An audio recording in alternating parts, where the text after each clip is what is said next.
మహిమ ఘనత ప్రభావం కలుగును గాక. మరి చేరు వచ్చిన ప్రతి ఒక్కరికి ప్రభు యేసుక్రీస్తు నామములో వందనాలు. అందరూ సంతోషంగా ఉన్నారని నమ్ముతా ఉన్నా. ఒకసారి సంతోషంగా ఉన్నవాళ్ళు, నిజంగా సంతోషంగా ఉన్నవాడు, దేవుడు నాతో మాట్లాడతాడు నమ్మకం కలిగి వచ్చిన వాడు, ఈ దినము ప్రభు దినము, నిజమేనా? ఏమన్ ఒకసారి మన పరిశుద్ధ గ్రంథం తెరుద్దాం. కొద్దిగా లేఖన భాగాలు చూద్దాం. మనకందరికి బాగా పరిచయమైన లేఖన భాగం మార్కు సువార్త 10వ అధ్యాయము 17 నుంచి 22, 23 వరకు చూద్దాం. ప్రతి ఒక్కరికి అవసరమైనది ఇది. యవనస్తులు కాదు, చిన్నపిల్లలు కాదు, పెద్దోళ్ళు కాదు, తల్లిదండ్రులు కాదు, విశ్వాసి కాదు, సేవకుడు కాదు, ప్రతి ఒక్కరికి అవసరమైన లేఖన భాగమై ఉన్నది. దయచేసి ఒకసారి మార్కు సువార్త 10వ అధ్యాయము 17వ వచనం.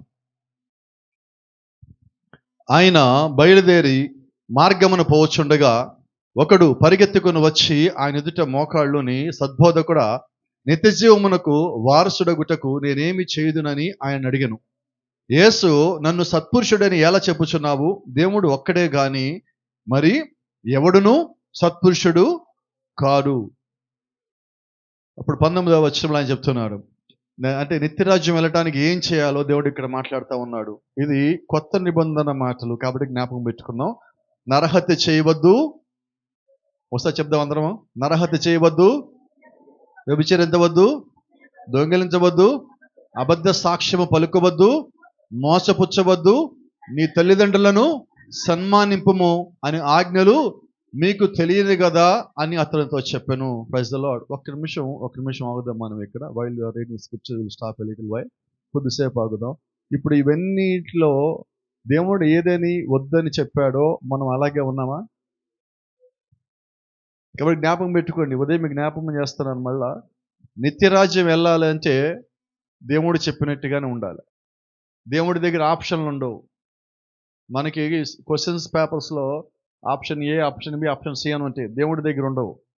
అప్పుడు జ్ఞాపకం పెట్టుకోండి. ఇది కాకపోతే అది, అది కాకపోతే అంటానికి లేదు. దీంట్లో ఏదో ఒకటి అని కాదు, ఏది ఉన్నా మన దేవుడి రాజ్యానికి పోలేం. దేవుడు ఒక వాక్యం ఎలాగుందో అలాగే మనం ఉండవలసి ఉన్నాం. చూడనప్పుడు ఆ యవనస్తుడు అంటున్నాడు, బోధకుడా, బాల్యం నుండి ఇవన్నీ ఉంటినని చెప్పాను. ఇప్పుడు నిజంగా అతను మంచి చర్చికి వెళ్ళాడు అన్నాడు ప్రాఫిట్. అతను మంచి సంఘానికి వెళ్ళాడు, మంచి కుటుంబము, మంచి సభ్యులు, అంత సహవాసం బాగుంది, అన్నీ బాగున్నాయి అని. అంటే చిన్నప్పటి నుంచి ఇవన్నీ చేస్తానంటే అది క్రైస్తవ కుటుంబమేనా కాదా? మంచిదేనా? అయితే క్రైస్తవ కుటుంబంలో ఉన్నవాళ్ళంతా దేవుని రాజ్యానికి వెళ్తారా? కాబట్టి చాలా జాగ్రత్త. వీటన్నిటితో పాటు ఇంకా చేయాలి, ఇవే చేయాలి, వీటన్నిటితో పాటు చేయాలి. అది మనం జాగ్రత్తగా విన్నాం. యేసు అతను చూచి అతను ప్రేమించి, ప్రైజ్ ది లార్డ్. ఎవరు ప్రేమించారు? దేవుడే నిజంగా ప్రేమించినా కూడా ఒక వ్యక్తి పరలోక రాజ్యం రాలేకపోయాడు. ఎంత కష్టం, ఎంత బాధ. కాబట్టి మనం చాలా జాగ్రత్తగా ఉన్నాం. మనం చేసే చాలా పనులు దేవునికి వ్యతిరేకంగా ఉన్నాయి. అయితే దేవుడు ప్రేమిస్తేనే అతను కూడా రాలేకపోయాడంటే అంటే నిత్యరాజ్యం యొక్క పరిస్థితి ఎలా ఉంటుందో జ్ఞాపకం చేసుకోవాలి. అతను ప్రేమించి నీకు ఒకటి కొదువుగా ఉన్నది. మనం బైబిల్లో చాలా వాక్యాలు చూస్తే దీని ప్రకారంగా ఉన్నా, దీని ప్రకారంగా ఉన్నా, దీని ప్రకారంగా ఉన్నా అని మనము మన భుజాలు మనమే ఆహా శభాష్ బాగున్నాం అనుకుంటాం. అయితే ఆయన అంటున్నాడు, అన్నీ బాగానే ఉన్నా ఒక్కటి, ఆ ఒక్కటి కొదవు ఉంటే దేవుని రాజ్యం రాలేదు. కాబట్టి ఆ ఒక్కటి జ్ఞాపకం పెట్టుకున్నాం. నీవు వెళ్ళి నీకు కలిగి ఉన్నవని అమ్మి బీదలకిమ్ము, పరలోకమందు నీకు ధనము కలుగును, నీవు వచ్చి నన్ను వెంబడించమని చెప్పాను. ఇక్కడ ఎందుకు యేసుక్రీస్తు చెప్పారంటే, అతను భూమి మీద ఉండగా అతని మనసంతా డబ్బు సంపాదన మీద ఉన్నది. అందుకని ఆయన డబ్బు వదిలేసి రమ్మన్నాడు. ఎందుకంటే ఆ ఒక్క లక్షణం ముందు వదిలేసి వస్తే డబ్బు మీద ఉన్న ఆశ, అంటే భూమి మీద నీకు ఏదో ఒక దాని మీద ఆశ ఉండిపోయింది, అది వదిలేస్తే నువ్వు వచ్చేస్తావంటే ఆ ఒక్కటి వదలలేనన్నారు. నేను తరచుగా మాట్లాడుతూ ఉంటా, మనం చాలా వదిలేసాం. పురుషులు చెప్తా ఉంటారు, అయ్యా నేను సిగరెట్ మానేశాను, మందు మానేశాను, అబద్ధాలు మానేశాను, దొంగతనం, వ్యభిచారం చాలా చెప్తా ఉంటారు పురుషులు కానీ స్త్రీలు కానీ. ఈ మానేసామని. అయితే ఇన్ని మానేసినప్పటికీ ఇంకా లోపల ఏదో ఒక్కటి ఉంటుంది. ఈ ఉదయం ఆ ఒక్కటి వదిలేద్దాం మనం. Praise the lord. తర్వాత వచ్చాను 22. అతడు మిగులు ఆస్తి గలవాడు కనుక ఆ మాటకు ముఖము చిన్నబుచ్చుకొని దుఃఖపడుతూ వెళ్ళిపోయాను. అప్పుడు యేసు చుట్టూ చూచి, ఆస్తి గలవారు దేవుని రాజ్యంలో ప్రవేశించుట ఎంతో దుర్లభమని తన శిష్యులతో చెప్పాను. ఏమైనా ప్రార్థన చేసుకుందాం. జీవం గల తండ్రి, జీవాధిపతి నాయన, ఈ ఉదయం మరొకసారి ఒక వాక్యాన్ని సమీపిస్తుండగా నీ ఆత్మను ప్రభా మాకు అనుగ్రహించండి. గ్రహించడానికి కావాల్సిన శక్తిని, వాక్యం విని దాని ప్రకారంగా జీవించడానికి కావాల్సిన కృపని, బలమును, బలమైన విశ్వాసమును, బలమైన నిర్ణయమును, బలమైన తీర్మానము మేమందరం కలిగి ఉంటే కృప చూపించమని ప్రభువైన యేసుక్రీస్తు నీ నామములో ప్రార్థన చేస్తూ ఉన్నాం. ఆమేన్. God bless you. అందరం కూర్చుందాం.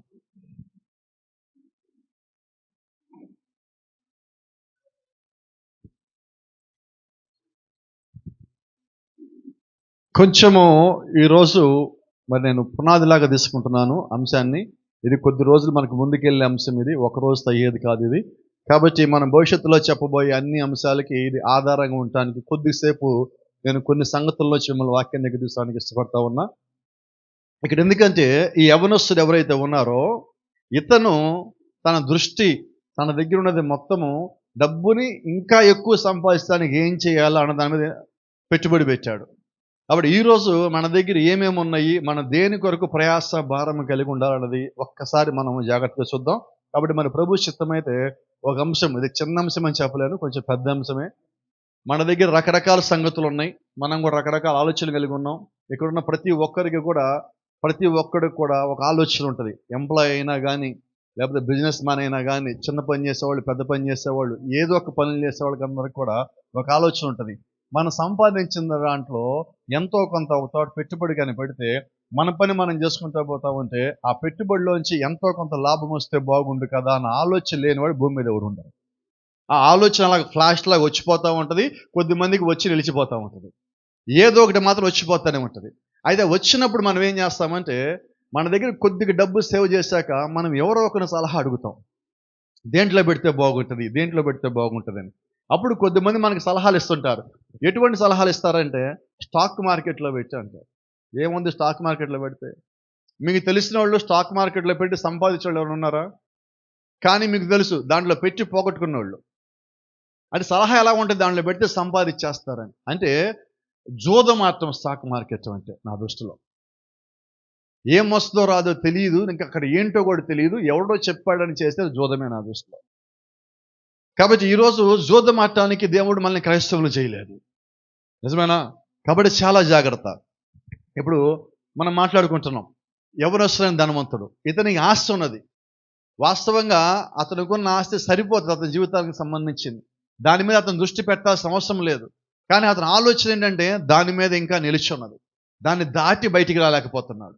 కాబట్టి జ్ఞాపకం చేసుకోండి, ఈరోజు నీ దగ్గర ఉన్నది మంచిది ఏదైతే ఉన్నదో నువ్వు అది మంచి దాని మీద పెట్టుబడి పెట్టాలి. ఒకసారి చెప్దామా? దేని మీద పెట్టుబడాలి? మంచిది నీ దగ్గర ఉన్నది, దాన్ని మంచి దాని మీదే పెట్టుబడి పెట్టండి. కాబట్టి ఈరోజు మనం మాట్లాడుకునేది ఏంటంటే మంచి పెట్టుబడి. పెట్టుబడిలో మంచి పెట్టుబడి అంటే జోదానికి కాక, వ్యర్థమైన దానికి కాక, లోక సంబంధించిన దానికి కాక ఒక మేలైన పెట్టుబడి మనం పెట్టాలి. రకరకాల పెట్టుబడి గురించి మనకు తెలుసు, రకరకాల చోట్ల మన పెట్టుబడి సంగతులు మనకు తెలుసు. కొద్దిమంది వేలల్లో వ్యాపారం చేయాలంటారు, కొద్దిమంది లక్షల వ్యాపారం చేయాలంటారు, కొద్దిమంది ఇంకా పెద్ద వ్యాపారాలు చేయాలంటారు, కొద్దిమంది ఏమీ చేయకుండా వ్యాపారం చేస్తున్నారని కలలుగా అంటారు. అన్ని రకాల ప్రజలు మన మధ్యలో ఉంటారు. కొంచెం ముందుకెళ్దాం. ఈరోజు మనం మాట్లాడుకుంటుంది ఇందాక చెప్పినట్టుగా ఒక మంచి పెట్టుబడి గురించి మనం మాట్లాడుకుంటున్నాం. ప్రభు చిత్తమైన ఒక చిన్న మాట చూద్దాం. You might have made many good ones. మీరు చాలా చోట్ల చాలా మంచి సంగతుల్లో మీకున్న ఆసక్తి కానీ, శ్రద్ధ కానీ, విశ్వాసం కానీ, సమయం కానీ, డబ్బు కానీ, లేదా బంగారం కానీ ఏదో రకంగా మీరు పెట్టుబడులు పెట్టి ఉండొచ్చు. But this is the best one you could make. అయితే ఈరోజు మీకు చెప్పే పెట్టుబడి ఏంటంటే ఇది డబ్బుకి సంబంధించిన పెట్టుబడి కాదు, డబ్బుకి సంబంధించిన పెట్టుబడి కాదు, అన్నిటికన్నా ఉత్తమమైన పెట్టుబడి నేను ఈరోజు మీతో మాట్లాడబోతా ఉన్నాను. Praise the lord. As I have just quoted, I am an agent of eternal life. ఈరోజు దేవుని యొక్క సేవ చేసే ప్రతి ఒక్క వ్యక్తి, భూమి మీద ఉన్న ప్రతి ఒక్క దేవుడి సేవకుడు, 5 రకాల పరిచయల ప్రతి ఒక్క దేవుని సేవకుడు నిత్య రాజ్యానికి భూమి మీద నిజమైన క్రైస్తవులను తీసుకెళ్ళటానికి వాళ్ళు ప్రతినిధులై ఉన్నారు. కాబట్టి నేను ఎప్పుడు ఒక మాట చెప్తా, సేవకుడు విశ్వాసులతో వ్యాపారం చేయొద్దు. ఏం చేయాలి మరి? దేవుడి దగ్గర నడిపించాలి, పరలోక రాజ్యాన్ని నడిపించాలి, క్రీస్తు వైపు మనం తిప్పాలి. నిజమైన విశ్వాసి క్రీస్తు వైపు తిప్పుతాడు, నిజమైన సేవకుడు క్రీస్తు వైపు తిప్పాలి. ఈరోజు నిజంగా మనం దేవుడు వెంబడించేవారమా? మనమందరము దేవుని వైపు మాత్రం తిరగాలి. నిజంగా అటువంటి పని ఎప్పుడైతే మనం చేశామో మనము దేవునికి భూమి మీద ప్రతినిధులం. ఇంకో రకమైన భాష మాట్లాడితే ఈరోజు భూమి మీద మనమే దేవుని యొక్క అడ్వర్టైజ్మెంట్ బోర్డులో, ఆ ప్రకటన ఫలకాల మనమే భూమి మీద. మీరు చూడండి, బయట రోడ్డు మీద ఎక్కడ చూసినా, ఇటు సిగ్నల్స్ దగ్గరికి వచ్చిన, మార్కెట్ దగ్గర సిగ్నల్స్ ఉన్నా, అటు పక్కన సిగ్నల్స్ ఉన్నా, ఎక్కడ చూసినా పెద్ద పెద్ద హోర్డింగ్లు మీకు కనిపిస్తున్నాయి. ఎందుకు ఆ హోర్డింగ్లు అంటే ఆ కంపెనీ వాళ్ళు ఏదైతే చేస్తున్నారో వాళ్ళ ప్రొడక్ట్ ఏంటో వాళ్ళ ఉత్పత్తి ఏంటో అందరికీ తెలియజేసుకుంటున్నారు, అంతేనా? అయితే మన దేవుడు ఎక్కడ పబ్లిసిటీ చేయటం లేదే. అయితే మన దేవుడు ఏం చేశారంటే మనల్ని ఆ హోర్డింగ్లు బోర్డులు చేశాడు, మనల్ని ఆ ప్రకటన ఫలకములు చేశాడు. కాబట్టి ఇప్పుడు మనం మంచిగా జీవిస్తే మనల్ని చూసి అనేక మంది రావాలి, మనల్ని చదివి అనేక మంది రావాలి, మనల్ని చూసి వాళ్ళు ఆకర్షించబడాలి, మనల్ని చూసి వాళ్ళు దేవుడిని తెలుసుకోవాలి. మనలో ఉన్న మంచిని చూసి విశ్వాసాన్ని ఇంత మంచి అంటే వీళ్ళ దేవుడు ఇంకెంత మంచి దేవుడు అనుకోవాలి. మన యొక్క మాటలు క్రీస్తుని చూపించేవిగా, మన యొక్క జీవితము క్రీస్తుని చూపించేదిగా, మన యొక్క సాక్ష్యము క్రీస్తుని చూపించేదిగా, మనమే ఆయన యొక్క పరిపూర్ణమైన నిజమైన ఒక అడ్వర్టైజ్మెంట్ బోర్డు లాగా ఉంటే మనల్ని బట్టి దేవుడు ఎంతమందిని ఆకర్షించగలడంటే ఒక్కొక్కరిలోంచి లక్షల కోట్ల కొలది ఆకర్షించగలడు. కానీ మనము నోటీస్ బోర్డుగా మనకి దేవుడికి ప్రకటించుకోవట్లేదా? చిన్న చెప్తాను, అవునా కాదు చెప్పండి నాకు. మన వాట్సాప్ స్టేటస్లో ఏముంటుంది? మనం నోటీస్ బోర్డు అంటున్నాం కదా, మన నోటీస్ బోర్డు కాదు, ఇక్కడ ఏం అతికించుకోలేము క్రీస్తుకు సంబంధించి. మన వాట్సాప్ స్టేటస్లో ఏం పెడతామో అదే మనం అంటున్నాను. నువ్వు ఫేస్బుక్లో యూట్యూబ్లో ఏం పోస్ట్ చేస్తావు అదే నువ్వు. మన క్యారెక్టర్ ఏమైందో, లోపల స్వభావం ఏమైందో అదే బయటికి కనిపిస్తుంది. నాకు ఎవరి మీద కోపం ఉంటే నా స్టేటస్ మారుతుంది, అవునా? ఎందుకంటే నేను మాట్లాడను, స్టేటస్తో మాట్లాడతాను నేను ఎవరితోనైనా కానీ. అంటే ఇప్పుడు మనం ఏం చూపించాలనుకుంటున్నాం? నాలో ఇది ఉంది, నీ మీద ఒక చెడ్డతనమో, ఒక పాడైపోయిందో, ఒక చెడిపోయిందో, ఒక అబద్ధమో, ఏం చెప్పాలనుకున్నావో అలా చెప్పడానికి మనం దాన్ని పోస్ట్ చేస్తాం. నేను అంటాను, అలాగే నీ జీవితంలో నువ్వు చేసే కొన్ని పనులు ఏవైతే ఉన్నాయో దాన్ని బట్టి నీ లోపల క్రీస్తు ఉన్నాడో లేదో ఈరోజు ప్రపంచంలో తెలుసు. మన జీవితం వాక్యానుసారంగా ఉన్నదో లేదో అందరికీ తెలుసు. కాబట్టి మన విశ్వాసం కానీ, సమయం కానీ, దేవుడు మనకిచ్చిన జ్ఞానము కానీ, శక్తి కానీ, బలము కానీ అన్నీ తిరిగి దేవుడి కొరకే వాడాలి.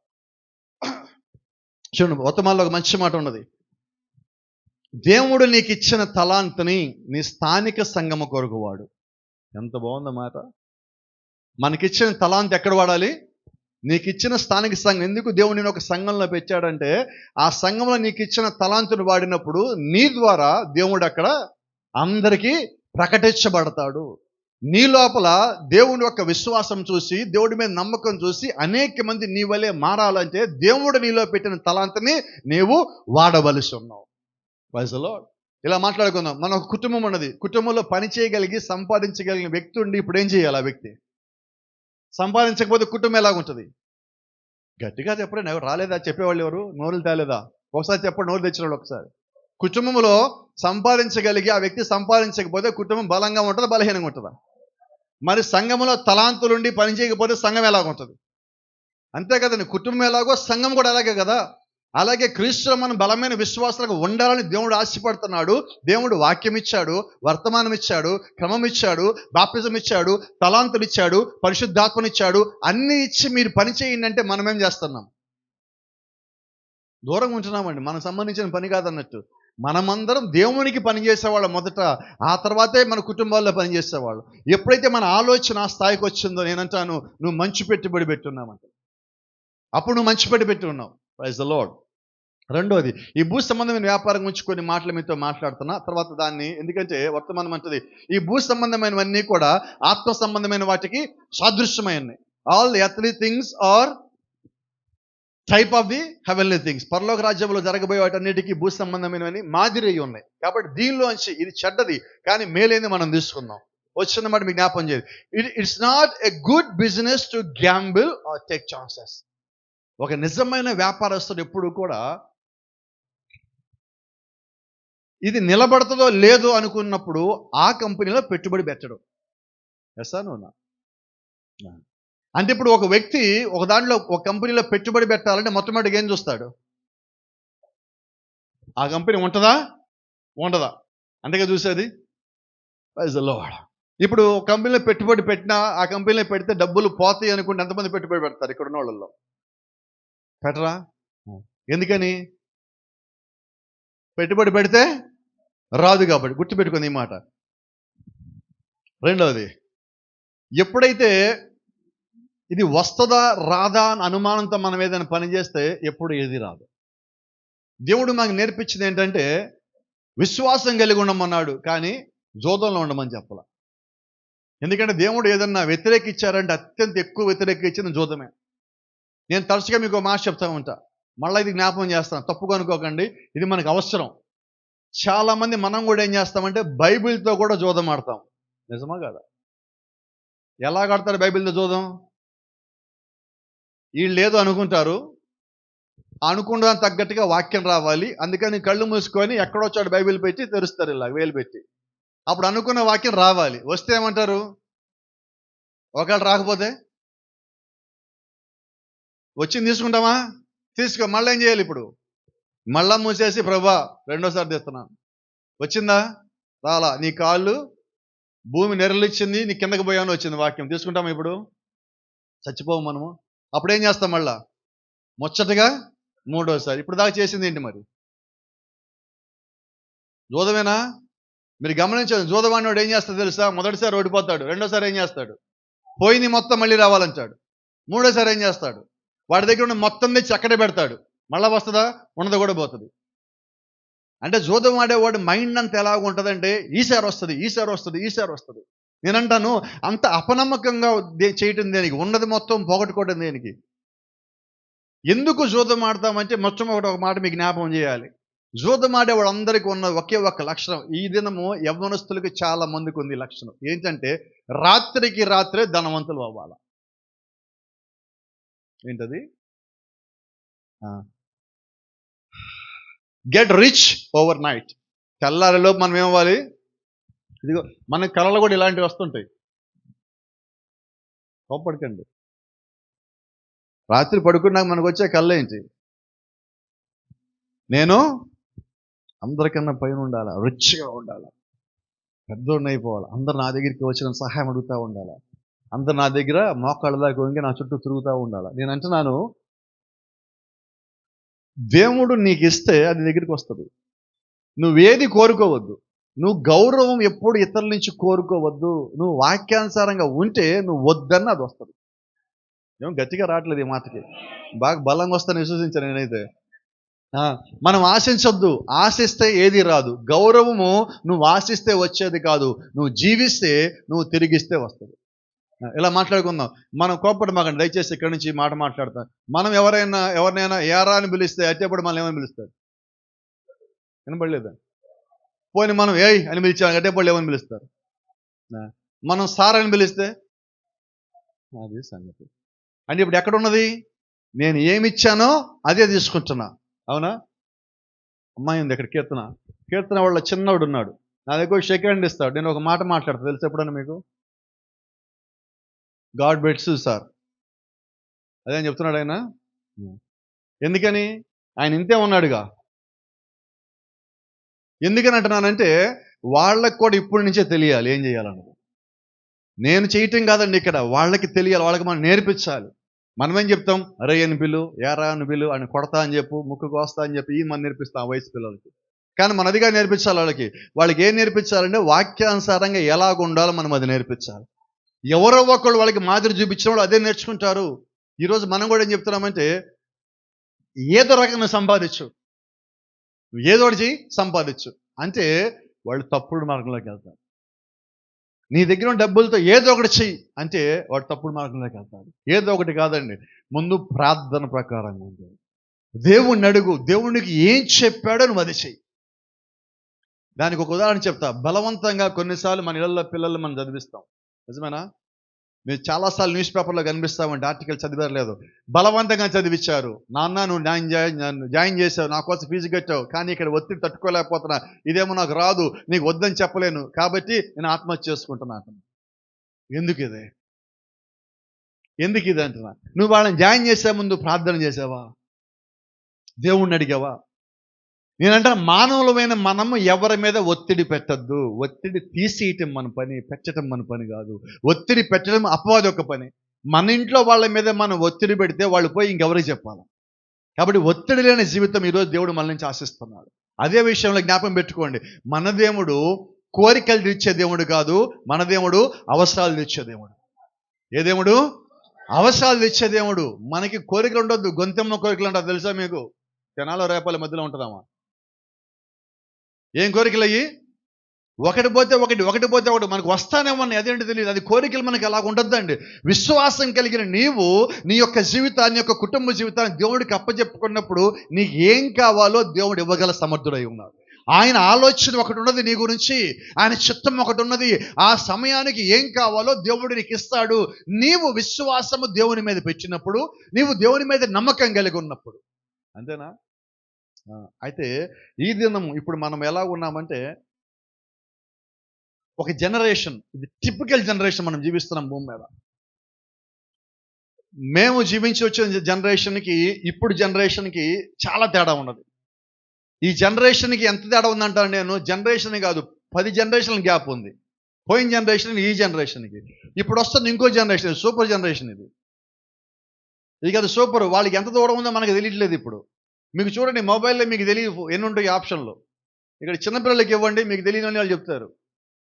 మనకు అర్థం కూడా, మీకు ఇంగ్లీష్ రాని, జర్మన్, ఫ్రెంచ్ రాని, నీకు ఏ భాష అయినా రాని, వాళ్ళకి తెలిసి మీకు తెలియవు. ఎందుకంటే వాళ్ళ మైండ్ అలాగున్నది. అంత స్పీడ్ జనరేషన్లో ఇప్పుడు మనం ఉన్నాం. ఈ స్పీడ్ జనరేషన్ ఏం కోరుకుంటుంది తెలుసా? భయంకరమైనది ఒకటి కోరుకుంటుంది. ఏంటంటే ఆ భయంకరమైనది షార్ట్ కట్స్. Short cuts. తక్కువ సమయంలో ఎక్కువ ఎలా సంపాదించాలి, తొందరగా ఎలాగ ధనవంతుడు అయిపోవాలి, నాకు కావాల్సింది తొందరగా ఎలా సంపాదించుకోవాలి. ఎప్పుడైతే నువ్వు ఈ షార్ట్ కట్లోకి వెళ్ళావు, నీకు మాట జ్ఞాపకం చేస్తున్నా, దేవుడు ఎప్పుడు షార్ట్ కట్స్లో ఉండడు. ఇకడే వర్తమానం అంటుంది, మనమందరము ఆ షార్ట్ కట్స్లోంచి బయటకు వచ్చి రహదారి మీదకి వచ్చామంటున్నాడు. ఇప్పుడు ఎక్కడికి వచ్చామంటే పరిపూర్ణమైన దానిలోకి వచ్చాం. ఈ పరిపూర్ణమైన దానిలోకి వచ్చినా కూడా మనకి ఇంకా షార్ట్ కట్లు మైండ్ ఉంటే, త్వరగా అయిపోవాలి అంటే, త్వరగా అయిపోవాలి ఎందుకన్నానంటే డేంజరస్ అంటున్నానంటే, నువ్వు త్వరగా అయిపోవాలనుకున్నప్పుడు నువ్వు వెళ్ళవలసిన మార్గంలో వెళ్ళవు. త్వరగా అయిపోవాలనుకున్నప్పుడు మనం వెళ్ళవలసిన మార్గంలో వెళ్ళాం. మీకు చిన్న మాట చెప్తాను, చాలా చిన్న మాట చెప్తాను. మనమందరం ఆ పని చేస్తున్నామో లేదో ఒకసారి చెప్దురు కానీ నాకు. కొన్నిసార్లు మనం ఇక్కడి నుంచి ఇలా తిరిగి ఇటు పక్కకి వెళ్ళి ఇలాగ వెళ్ళాలి రోడ్డు మీదకి. మనం ఇక్కడ ఉన్నాం, అక్కడ దాకా తిరిగి ఇక్కడ దాకా పోవటం దేనికి అని చెప్పి ఏం చేస్తాం? కొంచెం చెప్పండి. ఏంటి షార్ట్ కట్ అంటే? అది వెళ్ళకూడదని చెప్పిన మార్గంలో మనం వెళ్తున్నాం. యాక్సిడెంట్లు ఎందుకు అవుతున్నాయి? నో అని చెప్పిన దాంట్లో మనం వెళ్ళటం వల్లే కదా. చూడండి, చాలా మంది బండి పార్కింగ్ ఎక్కడ చేస్తారు తెలుసా? వాళ్ళు బోర్డు ఎత్తుకుతాడు, ఒక బోర్డు, నో పార్కింగ్ ఎక్కడుంది అక్కడ పార్కింగ్ చేస్తారు. ఇక్కడ ఏమిటంటే, ఇప్పుడు యవ్వనస్తులకి ఒక విధానం ఉన్నది, పెద్ద వాళ్ళకి ఒక విధానం ఉంది. యవ్వనస్తులు ఏంటంటే, ఆ నో పార్కింగ్ అని పెడితే ఇక్కడ పెట్టకూడదా బండి? ఇదేంటిది? వయసు వల్ల గర్వం వస్తే, గర్వం ద్వారా వచ్చిన అహంకారంతో వాళ్ళు చేసిన పని అది. ఇప్పుడు ఏం జరుగుతుంది? వాళ్ళకి అదే ధోరణి పెరిగి పెద్ద అయిపోతున్నది. పెద్ద అయిన తర్వాత వాళ్ళు ఏమవుతారంటే ఎవరు మాట వినరు. కానీ దేవుడికి ఎలా కావాలి? దేవుడు ఇష్టపడేది ఒకటే, క్రమాన్ని ఇష్టపడతాడు. God love protocol. దేవుడికి ఒక క్రమ పద్ధతి రావటం అంటే ఇష్టం. నువ్వు ఆ క్రమ పద్ధతి ఏదైతే ఉండాలో అది వాక్య సంబంధించింది అయి ఉండాలి. నీ వాక్యం చెప్తుంది నీ పై అధికారిని గౌరవించు అని. ఇప్పుడు మనమేం చేయాలి? దానికి ఒక ఉదాహరణ చెప్తాను, జ్ఞాపకం చేసుకుందామా? అయ్యా, 2 వీలర్స్ వాళ్ళ మీద కోపడం మాకండి. పూట ఇటు పక్కన కూడా కోపడం మాకండి. ఎవరు? ఎంతమందికి హెల్మెట్లు ఉన్నాయి?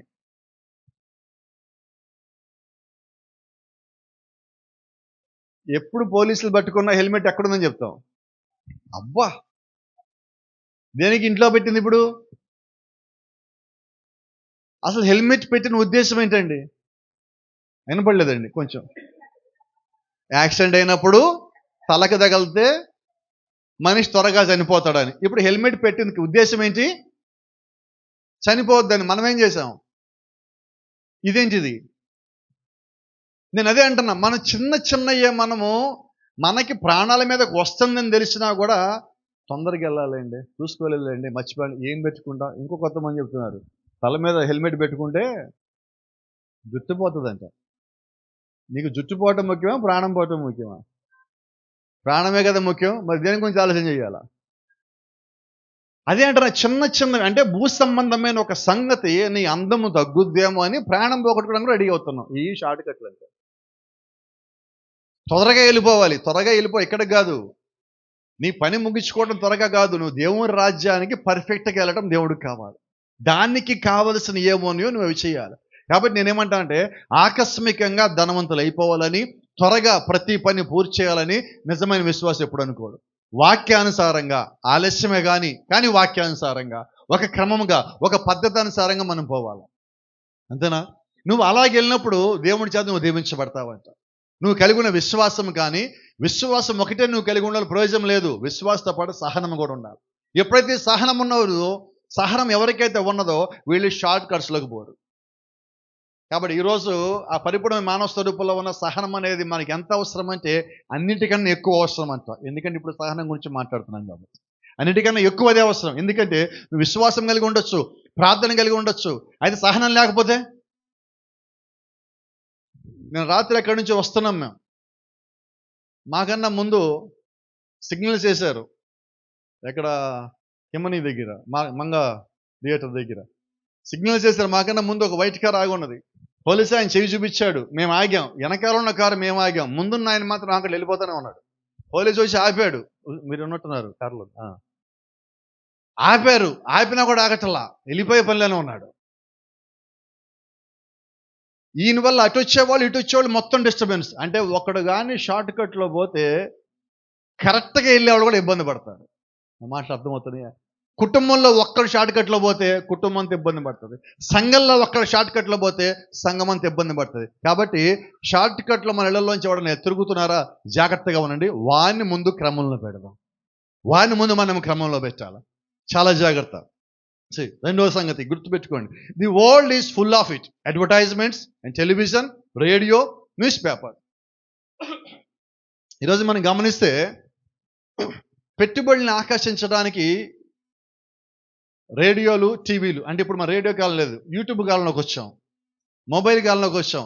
ఈ మొబైల్ కాలంలో మీకు అప్పుడప్పుడు మెసేజ్లు వస్తామంటే చూసారా, ఎస్ఎంఎస్లని, వాట్సాప్లో, టెలిగ్రామ్లు వాడితే టెలిగ్రాముల్లో, వీటిలో మీకు మెసేజ్లు వస్తామంటే ఏం మెసేజ్ అంటే మీరు జస్ట్ దీన్ని నొక్కండి చాలు. ఏమో తర్వాత మీ అకౌంట్ నెంబర్ ఇవ్వండి చాలు, ఓటీపీ చెప్పండి చాలు, మీ డేట్ ఆఫ్ బర్త్ చెప్పండి చాలు. తర్వాత ఏమవుతుంది? వినబడలేదు, మనం పోయి స్టేషన్లో కంప్లైంట్ ఇవ్వాలా. అందుకని ఇప్పుడు ఆర్బీఐ వాళ్ళు ఒక అడ్వర్టైజ్మెంట్స్ రిలీజ్ చేశారు. కొన్ని అడ్వర్టైజ్మెంట్స్ గమనించారా మీరు? ఏంటంటే అడ్వర్టైజ్మెంట్స్, మీకెవరన్నా తెలియని వ్యక్తులు వ్యాపారం అని చెప్పి, strangers if they send any message don't click on it. మీకు తెలియని వ్యక్తులు, అపరిచితులు ఎవరైనా మెసేజ్లు పంపిస్తే వాళ్ళు చెప్పిందల్లా చేయకండి, నొక్కమని మెసేజ్ అలా నొక్కకండి, మీరు డబ్బులు ఎవరికి కట్టకండి. మన లాస్ట్ టైము యూత్ క్యాంప్కు ముందు అనుకుంటాను, ఆర్ఎస్ బ్రదర్స్ ఏదో దానికి వెళ్తే బట్టలు కొన్నాం. అక్కడ బట్టలు కొన్నాక పేమెంట్ చేశాను. పేమెంట్ చేసిన 2 నిమిషాలకి ఒక కాల్ వచ్చింది నాకు. పేమెంట్ ఒక 1 మినిట్లోనే కాల్ వచ్చింది. కట్ చేశా, మళ్ళీ కాల్ వచ్చింది. ఎక్కడి నుంచి? నా బ్యాంక్ నుంచి ఫోన్ వచ్చింది. ఏంటని ఫోన్ లిఫ్ట్ చేస్తే బ్యాంక్ వాళ్ళు చెప్తున్నారు, సార్ మీ అకౌంట్లోంచి ఇంత పేమెంట్ పోయినది మీకు తెలిసే చేశారా, మీరేనా ఇంకెవరైనా చేశారా? ఎందుకంటే నా బ్యాంక్ ఆప్షన్ పెట్టుకున్నాను నేను. ఎక్కడ పేమెంట్ చేసినా ఎమ్మటి నాకు కాల్ రావాలి. ఒక పెద్ద పేమెంట్ కానీ జరిగిందంటే ఇన్ని వేల తర్వాత కానీ పేమెంట్ జరిగితే నాకు మళ్ళీ కాల్ రావాలి. నేనా కాదా? ఈజీగా ఉంది కదా. అదే నేను అంటున్నా, ఒకసారి నువ్వు చేసిన పని ఏదైనా ఉంటే నువ్వు ఎమ్మటో ప్రేయర్లోకి వస్తే దేవుడు కూడా ఏం చేస్తాడు, నువ్వు చేసిన సరైందా కాదో చెప్తాడు. ప్రతి పని, ప్రతి మాట, ప్రతి క్రియ నువ్వు చేసిన ప్రతిసారి నువ్వు దేవుడి దగ్గరికి రావాలి. నేను ఒక మాట చెప్తాను మీకు, నేను పాటించే మాట మీకు కూడా చెప్తున్నా, ధైర్యంగా చెప్పగలను ఈ మాట. ఇక్కడ ప్రసంగం అయిపోయిన తర్వాత ఇంటికి వెళ్ళిన తర్వాత కూడా వెళ్ళే లోపు కూడా నేను ప్రార్థనలో ఉంటా. ఒకవేళ నా నోట్లోంచి నా సొంత మాట ఏదైనా వచ్చిందా నేను లెక్క చెప్పాలి కదా.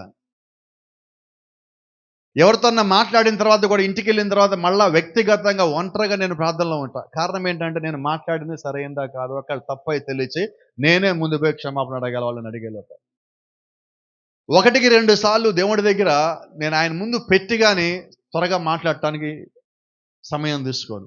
చాలా లేట్ చేస్తాను మా విషయం మాట్లాడటానికి. చాలా మంది అనుకుంటారు, ఎందుకు ఇంత లేట్ చేస్తారు, ఒక్క మాట చెప్పేస్తే అయిపోద్ది కదా. చెప్పలేను నేను. ఎదుటోడు ఏమైనా అనుకునే పర్లా, నా బలహీనత అది. ఎందుకంటే దేవుడు నువ్వు గో అంటే మనం పోవాలా. నువ్వు పో అంటే మనం పోవాలా, నువ్వు నో అంటే మనం ఆగాల. ఇప్పుడు దేవుడు ఏదో ఒకటి చెప్పకుండా నేనేం చేయను, చెయ్యొద్దు కూడా అంటున్నా. నాకే కాదు, ఇది అందరికీ పనిచేస్తుంది. మనం జీవితంలో విజయవంతంగా అడుగులు ముందుకేయాలంటే, దేవుళ్ళ అడుగులు ముందుకేయాలంటే, దేవుని యొక్క రాజ్యంలోకి ప్రతిదినం ఒక్కొక్క మెట్టు పైకి ఎక్కాలంటే, నీవు అకస్మాత్తుగా మారవు, క్రమక్రమంగానే మారాలి. దాని కొరకు నువ్వు వెయిట్ చేయాల్సిందే. ఎంతకాలమో నాకు తెలియదు, వెయిట్ చేయాల. దేవుడు నీతో మాట్లాడటానికి సిద్ధపడితే, దేవుడు నీకు ఇచ్చేది వచ్చేదాకా నీవు పరిపూర్ణంగా ఎదురు చూడాల్సిందే. ఇందా మనం మాట్లాడుకున్నాం, ఈ అడ్వర్టైజ్మెంట్లు చూసినప్పుడు మనం ఏం చేస్తాం, దీనికి పడిపోతూ ఉంటాం. ఎందుకని? నాకు స్నేహితుడు నాకు రాలేదు ఈ పూట, ఆయన మంచి స్నేహితుడు నాకు. ప్రతి నెలకి మా ఇంటికి ఒకరిని తీసుకొని వస్తాడు. ప్రతి నెలకి ఈ బిజినెస్ భలే ఉంది చూడంటాడు, భలే ఉంది చూడంటాడు. నేనంట నా సంగతి తెలుసు కదా అంట. అయినా కానీ ఇను ఒకసారి నువ్వు అంట. ఇన్నా కూడా చివరిలో నో అనే చెప్తానంట. నేను వినక ముందే చెప్తాను, ముందు మొత్తం విన్నాక కూడా నో చెప్పండి, అప్పుడేం చెప్తావు ఇప్పుడేం చెప్తానంట. కాదు నువ్వు వినంటాడు. సరే స్నేహితుడు కాబట్టి ఎంత, కానీ నా మనసు ముందు నో అని కూర్చున్నాక చివరికి నోనే కదా. కాబట్టి ఇప్పుడు నో అని చెప్తానని తెలుసు, అయినా కూడా దేవుడు ఒకసారి వినండి సార్ అంటాడు. మొత్తం చెప్తాడు. ఏం చెప్తాడు తెలుసా? మీరుంటారు సార్, మీరు మీ ఫ్రెండ్ ఉన్నారు, మీ ఫ్రెండ్ కింద జాయిన్ చేస్తా, ఆయన కింద ఇంకో ఫ్రెండ్ ఉన్నారు, మీరు ఒక ఇద్దరు జాయిన్ చేయండి, వాళ్ళు ఒక ఇద్దరు, ఇటు పక్కన ఒక ఇద్దరు, ఈ కాలు పూర్తి అవ్వాలా, మీకు ఇన్ని లక్షలు వస్తాయి అంట. ఏం మార్కెట్ ఇది? గొలుసు మార్కెట్ అని, మల్టీ లెవెల్ మార్కెట్ అని ఉన్నది. ఈ భూమి మీద ఎవరు నమ్మనంటే ఫస్ట్ వాళ్ళనే నమ్మను నేను. ఎందుకంటే అసలు కంపెనీ ఉండదు, అది కంపెనీ ఉండదు. ఈరోజు మనం మాట్లాడుతుంది అదే, నీ పెట్టుబడి నువ్వు ఎక్కడ పెడుతున్నావంటే, నువ్వు పెట్టే పెట్టుబడి కంపెనీ ఉందా లేదా, దాని పేరేంటి, దాని ప్రతిష్ట ఏంటి, దాని చరిత్ర ఏంటి, మొత్తం తెలిసాక నువ్వు ఒక అడుగు పెట్టాలి, లేదా అడుగు పెట్టాలి. అయితే ఈరోజు ఏంటి, అడ్వర్టైజ్మెంట్లు పెరిగిపోయినాయి. అడ్వర్టైజ్మెంట్లు ఎలాగ ఉన్నాయంటే, ఓ చిన్న విషయం మీకు జ్ఞాపకం చేస్తా. అమెరికాలో జెఫర్సన్ విల్లో చిన్న సంఘటన జరిగింది. ఆ సంఘటన మీ దృష్టికి తీసుకొని వస్తా. ఆవిడ కంపెనీలోంచి ఒక అడ్వర్టైజ్మెంట్ వచ్చింది. ఏంటి అడ్వర్టైజ్మెంట్ అంటే, రేడియోలో వస్తుంది అడ్వర్టైజ్మెంట్ చెప్తున్నా. ఒక డిటర్జెంట్ పౌడర్ తీసుకొని దాన్ని కొంచెం వాటర్లో కలిపి, మీ ఇళ్లలో కడుగుతారు కదా గిన్నెలు, తోముతారు కదా, ఆ తోమే గిన్నెల్లో వేసి దాన్ని రుద్దక్కర్లేదు, పీసి పెట్టక్కర్లా, ఏమి చేయక్కర్లా, జస్ట్ అలా తిప్పి అలా పెడితే దానికి అదే శుభ్రం చేసుకుంటుంది అని ఒక అడ్వర్టైజ్మెంట్ వచ్చింది. ఎంతమంది నమ్ముతారా? నమ్మం. సరే ఈయన విన్నాడు, కాసేపు విన్న తర్వాత ఇట్లాంటివన్నీ నమ్మకూడదు అనుకున్నాడు.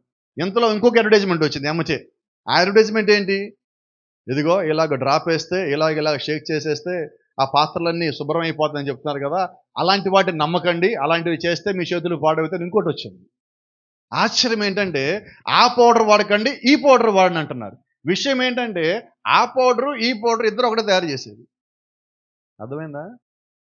ఇప్పుడు అది చూసినోడు అమ్మ ఇది బాగుందని కొంటాడు, ఇది చూసినోడు అది బాగుందని ఇది కొంటాడు, మొత్తానికి ఆడు ప్రొడక్ట్ సేల్ అవుతుంది. ఎట్లా ఉంది బిజినెస్? దీన్ని ఏమంటాము? వినబడి అక్కడ ఏదో రాసినట్టుంది. జిమ్మిక్కులు క్రైస్తవులో ఉండవు, గిమ్మిక్కులు క్రైస్తవులో ఉండవు.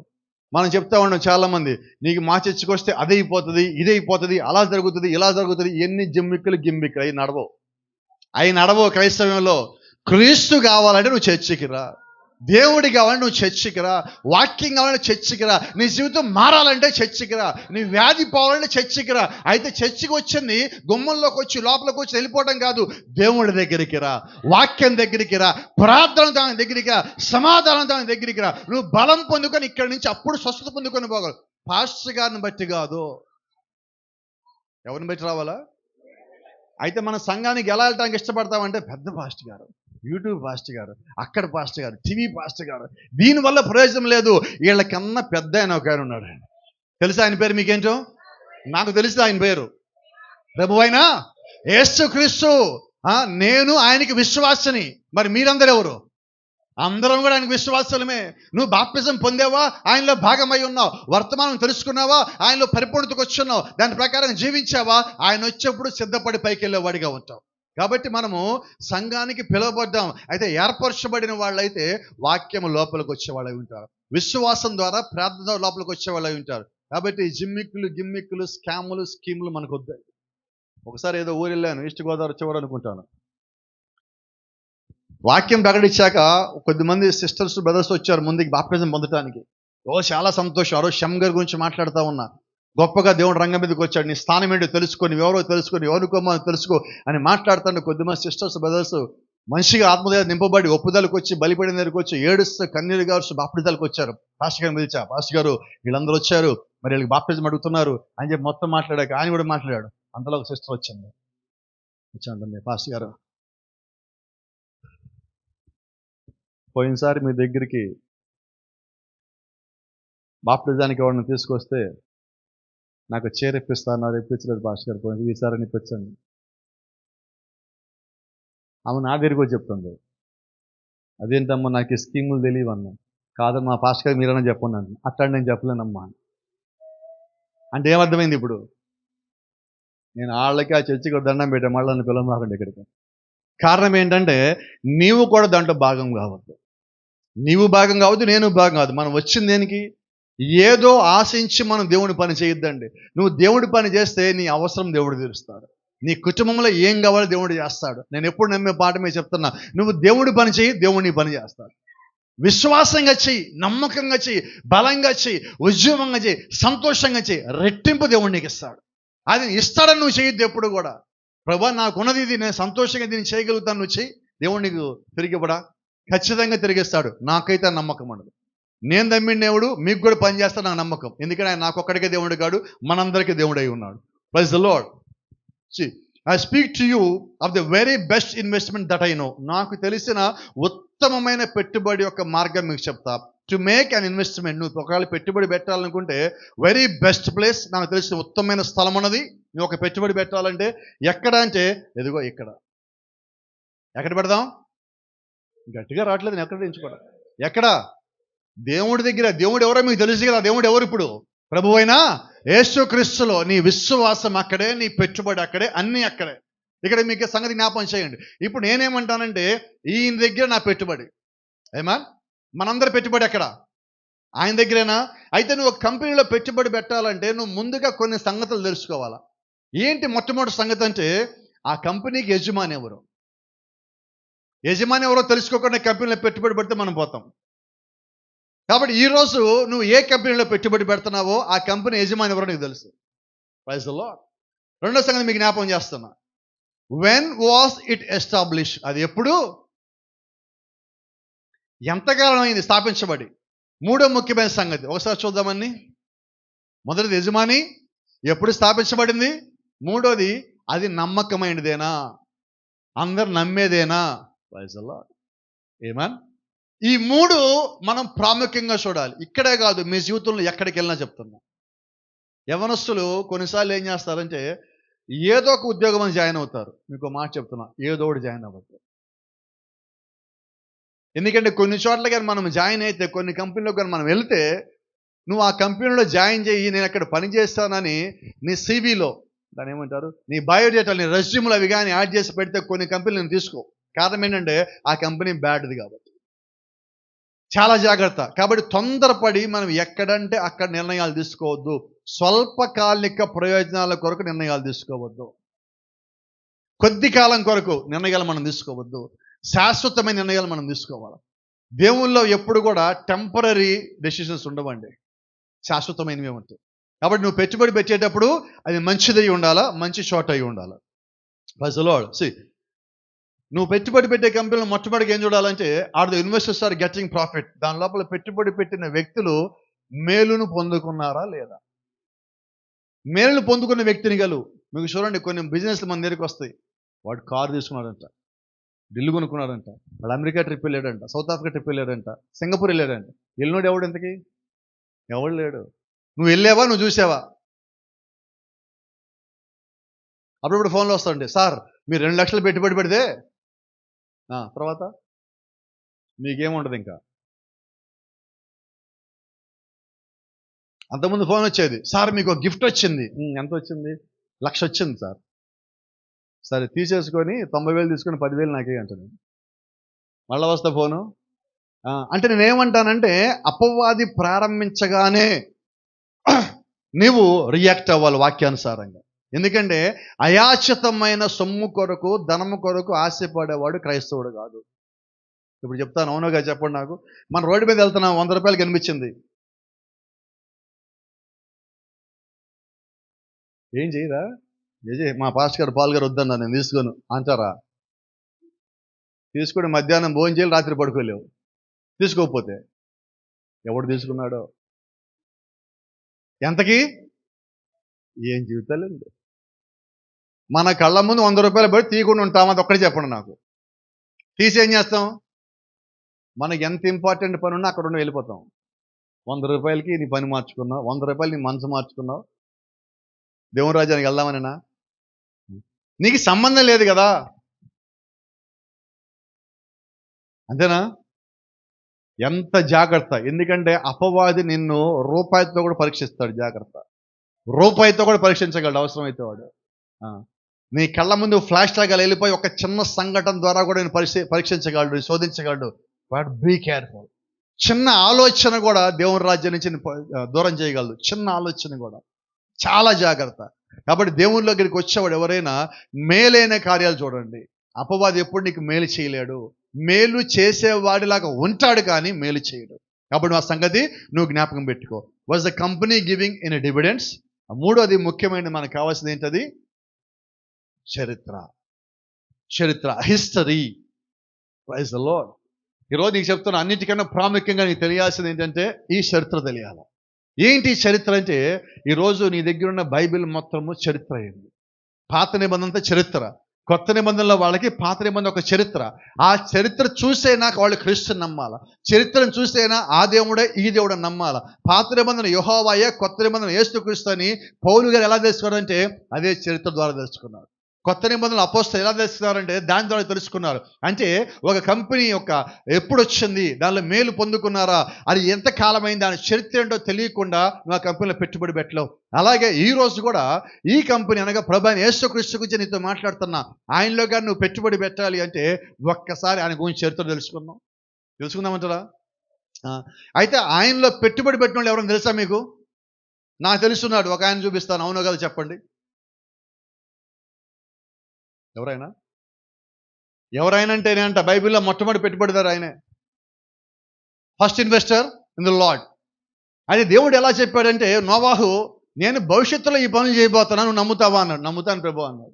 ఇంకా అవి రానై ఉన్నాయి. అయితే నోవాహుకు సంగతి తెలుసు, ఆయన దేవుడు చెప్పినవి అసాధ్యమైనవి దేవుడు తప్ప ఎవరు చేయలేడు. కాబట్టి ఇప్పుడు దేవుడు ఏం నమ్మాడంటే, ఈ భూమి ఆకాశం చేసింది ఆయనే అయితే ఈ మధ్యలో ఆయన ఏమైనా చేయగలడు. Praise the lord. భూమి ఆయనదే, ఈ భూమి మీద నేనున్నా, ఆయన లేకుండా నేను రాలా. రెండోది, ఆకాశం చేసింది ఆయనే. ఇప్పుడు ఆయన ఏమన్నాడు, ఆకాశానికి భూమికి మధ్యలో నేను వర్షం కురిపిస్తా అన్నాడు. నీళ్లు పైకి ఎలాగెళ్తాయి? దావీదు అంటాడు, మేఘంలో నీళ్లు పెట్టి కుట్టిన వాడెవడు? దేవుడే కదా. ఇప్పుడు దావీదు ఎలాగ నమ్మాడు, నోవాహు అలాగే నమ్మాడు. ఇప్పుడు నోవాహు ఏం చేశాడు? తన విశ్వాసాన్ని తీసుకెళ్లి దేవుళ్ళో పెట్టుబడి పెట్టాడు. ఇప్పుడు is investment in the lord. తన ఒక విశ్వాసాన్ని దేవుళ్ళలో పెట్టుబడి పెట్టాడు. ఇప్పుడు నోవాహు పెట్టిన పెట్టుబడి పెట్టి దేవుడు తిరిగి ప్రతిఫలం ఇవ్వాలా వద్దా? కానీ గమనించండి, నువ్వు ఎక్కడైనా పెట్టుబడి పెట్టావనగానే ఫస్ట్ నేను ఎగతాళి చేయాలా వద్దా? ఓ సిస్టర్ చెప్తా ఉంది, రాత్రి నేను సాక్ష్యం ఇస్తున్నాను. ఒరిస్సా నుంచి వచ్చారు వాళ్ళు. భర్త ఏమో హైదరాబాద్లో ఉంటాడు, భార్య ఏమో వైజాగ్ దగ్గర ఉంటాడు. రాత్రి వాళ్ళు సాక్ష్యం ఇస్తున్నా. గతంలో ఆయన వేరొక మతంలో ఉండేది. భార్యని చర్చికి వెళ్తానంటే కొట్టేది ఆయన. చర్చికి వెళ్ళి వస్తే లైన్ మొదట్లో కర్ర బెల్ట్ పెట్టుకుని నుంచుంటాడు, కొట్టే వ్యక్తి. ఇప్పుడు ఎప్పుడైతే ఆ సహోదరి బాప్టిజం పొందిందో, దేవుళ్ళో నడుస్తూ ఉన్నదో, ఆయనలో కూడా చర్చికోసారి వచ్చాక దేవుడు ఒక వాక్యం విన్నాక ఆయనలో కూడా మార్పులు బిగినాయి. 2 సంవత్సరాలు ఆమెను వదిలేసిపెట్టి ఆయన వెళ్ళిపోయి. అయితే ఆ రాత్రి మేము ఆ ఇంట్లో కూడిక పెట్టి ప్రార్థన చేసి వచ్చాక ఆమె సంగతి తెలుసుకొని చాలా భారమైంది. 3 పిల్లలు, చాలా కష్టమైన పరిస్థితి. ప్రార్థన చేశాక దేవుడు గొప్ప కార్యం చేసి మేము ఇలాగ గుంటూరు కూడా ఇంకా రాలేదు.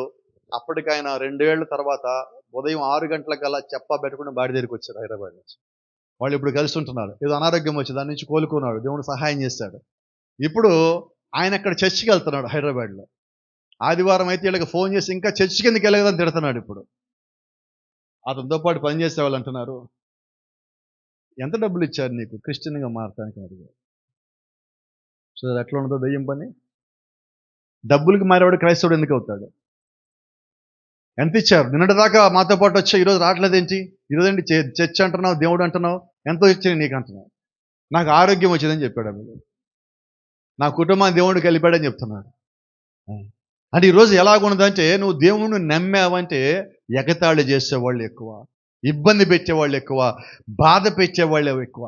అయితే ఈ గడి వర్తమానం మాట చెప్తూ ఉన్నది. See, we find out now that Noah was tested when he was made his investment. నోవాహు తన ఒక పెట్టుబడి పెట్టినప్పుడు ఆ పెట్టుబడి పరీక్షించబడినది, అదే సమయంలో ఎగతాళి కూడా చేయబడింది. దేవుడి ద్వారా పరీక్షించబడితే అపవాది ద్వారా ఎగతాళి చేయబడింది. అలాగే ఈ రోజు కూడా మనము దేవుని దగ్గరికి వస్తుంటే చూడండి, క్రమం తప్పకుండా ఆదివారం మనం చర్చికి వెళ్తా ఉంటే కొద్దిమంది అంటూ ఉంటాం మన ఇళ్ళల్లో, మేము ఆ ప్రోగ్రాం పెట్టుకున్నాం, ఈ ప్రోగ్రాం పెట్టుకున్నాం, ఆదివారం చర్చ ఏంటి రండి అంటారు. ఏమంటాం? మనం ఏమంటాం? ఏమో గట్టిగా చెప్పు. ఏం జరిగినా కూడా మేము ఆదివారం చర్చికే పోవాలి అని మనం ఎప్పుడైతే అంటున్నామో వాళ్ళు అంటారు, మేము కూడా క్రిస్టియన్సే, మేము ఆగలా? నువ్వు ఎప్పుడయ్యావు క్రిస్టియన్ చర్చ ఆగినోడివి? దేవుడు నిన్ను వాక్యం దగ్గర నడవమంటే నేను వాక్యం దగ్గరికి పోకుండా ఆగిపోయి నేను కూడా క్రైస్తవుడు అంటే నడవదండి. నీకు రాలేని పరిస్థితి వస్తేనే నువ్వు ఆగాలి, లేకపోతే రాగలిగే పరిస్థితి వస్తే నువ్వు ఆగటానికి వీల్లేదు. ఇప్పుడు నోవాహుని ఎగతాళి చేస్తారు. ఏమైనా ఎగతాళి చేస్తారంటే, నోవాహు ఇప్పుడు నీ వయసు ఎంత అన్నారు. సుమారుగా 600 ఏళ్ళు. నోవాహు వయసు సుమారుగా 600 ఏళ్ళు వర్షం వచ్చే సమయానికి భూమి మీదకి. వాళ్ళు అంటున్నారు 600 ఏళ్ళ నుంచి ఎప్పుడన్నా భూమి మీద వర్షం పడిందా? పడలేదు. మీ తాతగారు ఉన్నారు కదా నువ్వు పుట్టినప్పుడు, మరి ఆయన నీకేం చెప్పాడు? వర్షం వచ్చిందా అంటే రాలేదు. అప్పటి నుంచి వర్షం రాలా, ఇప్పుడు వర్షం లేదు, కానీ నువ్వేమంటున్నావు? వర్షం వస్తుంటున్నావు. ఎందుకని అంటున్నావు? నా విశ్వాసం అక్కడ పెట్టుబడి పెట్టా, ఆయన చెప్పాడు, నేను నమ్మా, అది అవుతుంది అంతే. అలాగే ఈ రోజు కూడా నీ విశ్వాసం నా విశ్వాసం ఏంటంటే ఎత్తబాటు వస్తుంది. మనం దేవుని రాజ్యానికి వెళ్తాం. అది ఎగతాళి చేసేవాళ్ళు చేయనియండి, కానీ నీ విశ్వాసము దేవుళ్ళలోనే ఉంచు. వాడు ఎంత బలహీనపరిచినా, ఎంత ఎగతాళి చేసినా నీ విశ్వాసం ఏమనాలంటే క్రీస్తు వస్తాడు, చేస్తాడు, ఆయన చెప్పిన మాటకి కట్టుబడి ఉంటాడు, నన్ను నిత్యరాజ్యాన్ని తీసుకుని వెళ్తాడు. ఏది ఏమైనా ఆయన యందు విశ్వాసం కలిగిన వారికి ఆయన ఇచ్చిన వాగ్దానాన్ని నెరవేర్చకుండా ఉండడు. నమ్ముతారు అందరూ? Praise the lord. నోవాహు పెట్టుబడిని ఎగతాళి చేశారు. ఇది ఇంకో మాట అడుగుతున్నారు వాళ్ళని. నోవాహు, సరే ఓడ కడతానంటున్నావు, కొండ మీద అంటున్నావు, బలమైన చెక్కతో కడుతున్నావా అని అడిగారు. కాదు అన్నాడు. ఎట్లాంటి చెక్కతో కడుతున్నా? చిదిసారగ మాను. వాళ్ళు అన్నారు, నోవాహు ఏం మాట్లాడుతున్నావు నువ్వు? చిదిసారగ మాను దేవుడని ఓడ కడతాడా? మన ఇంటి కిటికీలు కూడా వాడమే, దాన్ని ఇంటి తలుపులకు కూడా వాడమే. సన్నగా ఉంటుంది, గట్టిగా తంతి ఇరిగిపోతుంది, దాని నిండా రంధ్రాలు ఉంటాయి, బలంగా నిలబడదు. అటువంటి చెక్కతో ఎందుకు కడతావు నోవాహు? పైగా నువ్వంటున్నావు దేవుడు చెప్పాడు అంటున్నావు. దేవుడు బలమైనవి చెప్తాడా, బలహీనవి చెప్తాడా? వాక్యంలో జగతాలు చేస్తున్నారు. అంటే వాళ్ళకి తెలిసిన జ్ఞానం దాన్ని గెలిపారు, అంతేగాని దేవుడు చెప్పాడని నమ్మటల్లా. నోవాహుని ఒక ప్రవక్తని అంగీకరించటల్లా. ఈ దినం కూడా అంతే. సత్యము చెబుతూ జరగబోయే ఒక ప్రవచనం చెప్పేవాడిని ప్రవక్త అంటాం. ఆయనను మనం నమ్మకపోతే ఇంక దేన్ని నమ్మాలి?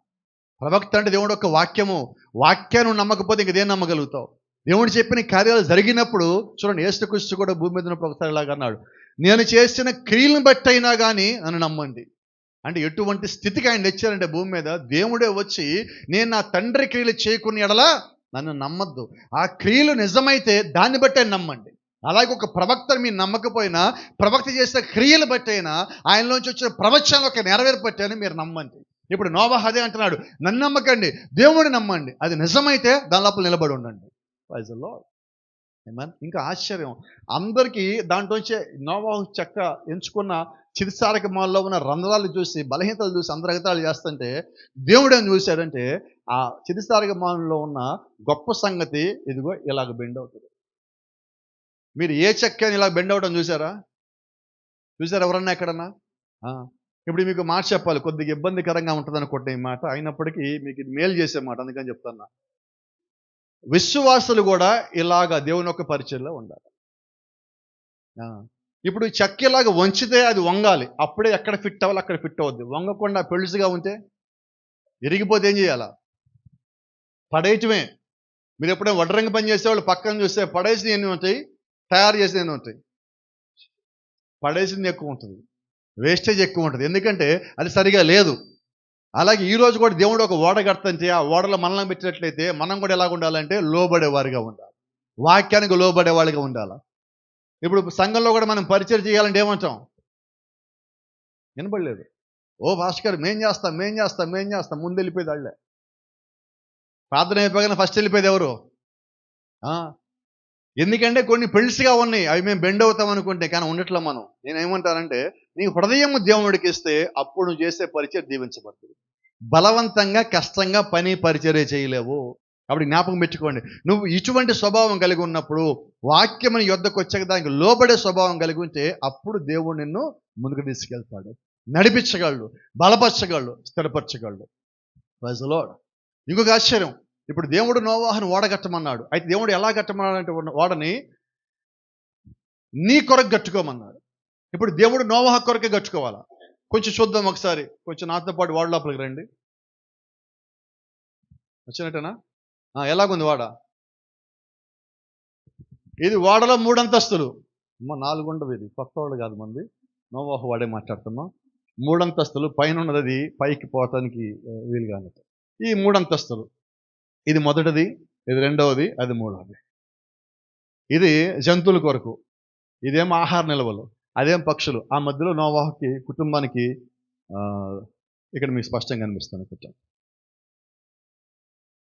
ఆ మధ్యలో మీకు పైన కానీ జాగ్రత్తగా చూస్తే అక్కడ ఫ్యామిలీ రూమ్స్ అనొచ్చు, డైనింగ్ రూమ్స్, ఫ్యామిలీ రూమ్, నీటి నిల్వ, జంతువులు ఉంచడానికి ఆహార నిల్వ అన్నీ స్పష్టంగా ఉన్నాయి. ఇంతకీ వాడని కట్టింది ఎవరు? నోవాహు ఏ డిగ్రీ చదివాడు? ఇంజనీరా? మరి ఏం చదవాలా, కానీ ఎలాగుంది వాడ?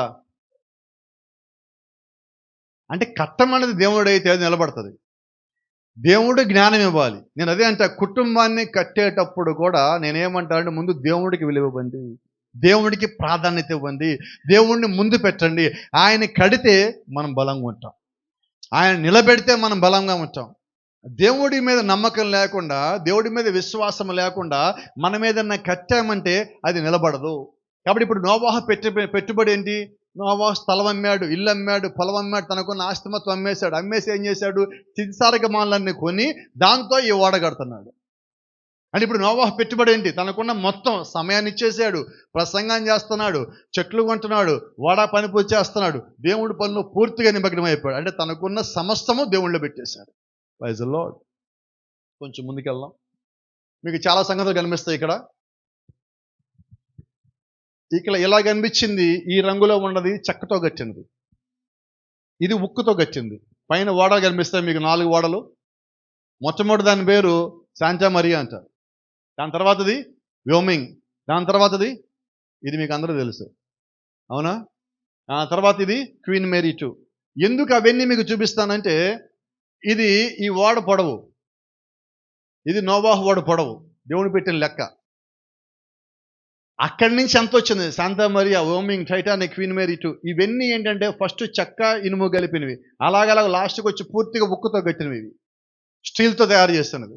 అది ఆశ్చర్యం ఏంటంటే ఇది సముద్రంలో వెళ్తా అన్ని మొక్కలైపోయినాయి. సముద్రంలో వెళ్తా, సముద్రం అంటే భూమిలో 3/4 భాగంలో ఉన్నవి ఆ సముద్రంలో. కానీ నోవాహు ఓడ ఎలాగెళ్ళిందంటే భూమి అంతా సముద్రం అయినప్పుడు వెళ్ళింది. అర్థమవుతుందా? ఏది ఎక్కువ ప్రభావం ఉండాలి? నోవాహు వాడే తట్టుకోవాలి కదా. అంటే సమస్యలు ఎక్కువ ఎవరికి వచ్చినాయి? ఇప్పుడు కష్టాలు ఎవరికి ఎక్కువ వచ్చినాయి? ఎవరు ఎక్కువ శోధించబడ్డారు, ఎవరు ఎక్కువ పరీక్షించబడ్డారంటే నోవాహుయే. అయితే ఈయన తెలుసు అనుకుంటా మీకు, ఈ టైటానిక్ గచ్చిన ఆయన ఒక మాట అన్నాడు. ఓడ ఓపెనింగ్ రోజున అందరూ తీసుకొచ్చి కూర్చోబెట్టి ఒక మాట అన్నాడు. ఏమన్నాడు? దేవుడే దిగొచ్చినా ఈ ఓడని ఏమి చేయడు. దేవుడు ఎందుకు రావాలి? చిన్న ఐస్ గడ్డను పంపించాడు. ఇనుముని ఐస్ గడ్డ ముక్కలు చేయడం చూసారు ఎక్కడన్నా? అదిగో టైటానిక్ దగ్గర జరిగింది. అంటే నీవు ఎంత జ్ఞానం ఉన్నా నువ్వు దేవుడి కన్నా అతిశయపడటానికి వెళ్ళావు. పౌలు గారు అంటారు, సమస్తము దేవుని మూలం కలిగను, మనము దేవుని మూలం కలిగను. మనం ఎప్పుడు జ్ఞాపకం పెట్టుకోవాలి, దేవుడి కన్నా ఎప్పుడు మనిషి ఎక్కువవాడు కాదు. భూ సంబంధంగా పుట్టినవాడు ఎవడు దేవుడి కన్నా ఎక్కువ కానే కాదు, ఎందుకంటే ఆయన సృష్టికర్త అయి ఉన్నాడు. ఇక్కడ గమనించండి, ఇది జ్ఞానంతో కట్టినది, ఇదేమో దేవుడిచ్చి జ్ఞానంతో కట్టినది. బైబిల్ ఒక మాట అంటది, యెహోవా యందలి భయభక్తులే. ఇప్పుడు నోవాహు ఏ జ్ఞానంతో కట్టాడు? దేవుని యందు భయభక్తులతో. అంటే ఈరోజు మనము మన కుటుంబాలు, మన జీవితాలు, మన సాక్ష్యాలు కట్టుకోవాలంటే మనం ఏం కలిగి ఉండాలంటే దేవుని యందు భయభక్తులు కలిగి ఉండాలి. వాక్యానికి లోబడే భయము, భక్తి జీవితము, విశ్వాసం, ప్రార్థన మనకు అవసరమైనది. ఒక క్రమమైన జీవితము మనకు అవసరమై ఉన్నది. ఎప్పుడైతే నువ్వు క్రమమైన జీవితాన్ని జీవించావో అప్పుడు దేవుడు నిన్ను మరింతగా దీవించగలడు. అనేక మందికి నిన్ను మాదిరికరంగా చేయగలడు. నోవాహు జీవించిన దానికి దేవుడు మాదిరికరంగా నోవాహుని పెట్టున్నాడు. Praise the Lord. అందరికీ ఆయన మాదిరికరంగా పెట్టున్నాడు. ఇప్పుడు ఒక మాట కొంచెం ముందుకు వస్తున్నాయి. ఇక్కడికి నోవాహు ఇన్వెస్ట్మెంట్ చేశాడన్న, అవునా? ఇప్పుడు గమనిద్దాం. ఇక్కడ ఏంటిది? నోవాహు ఎక్కడ పెట్టాడు పెట్టుబడి? ఇప్పుడు నోవాహు పెట్టుబడి దేవుళ్ళో ఉన్నది. దేవుడు చెప్పింది నోవాహు చేశాడు. ఇప్పుడు జలప్రళయం వచ్చింది. ఈ జలప్రళయాన్ని ఈ చెక్కలతో కట్టిన ఓడ తట్టుకోగలదా? ఒక మాట చెప్పండి. ఇనుముతుకు తట్టుకోవాలా? ఉక్కుగా తట్టుకోవాలా? భూమి మీద ఉన్న ఏది పెద్ద పెద్ద ఓడలు బలమైన ఇంజనీరింగ్ వ్యవస్థ కలిగి, దిక్సూచులు కలిగి, దాన్ని ఏమంటారు, టెలిస్కోపులు కలిగి, దూరంగా ఏమొస్తాయో ముందే చూడగలిగి, ఇవన్నీ తెలిసిన వాళ్ళు నడిపించి తయారు చేసిన ఓడలే పగిలిపోయినాయి, మొక్కలైపోయినాయి. మరి దీని లోపల అలాంటివి ఏమీ లేవే. కేవలం దేవుడి జ్ఞానమే, దేవుడి మీద నమ్మకం, ఆయన మీద పెట్టిన పెట్టుబడి. దీంతో మాత్రం నోవాహు ఓడ కట్టాడు. ఒక చిన్న ప్రశ్న అడుగుతాను.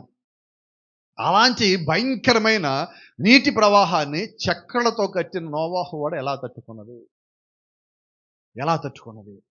ఒక మాట మీకు జ్ఞాపకం చేస్తా.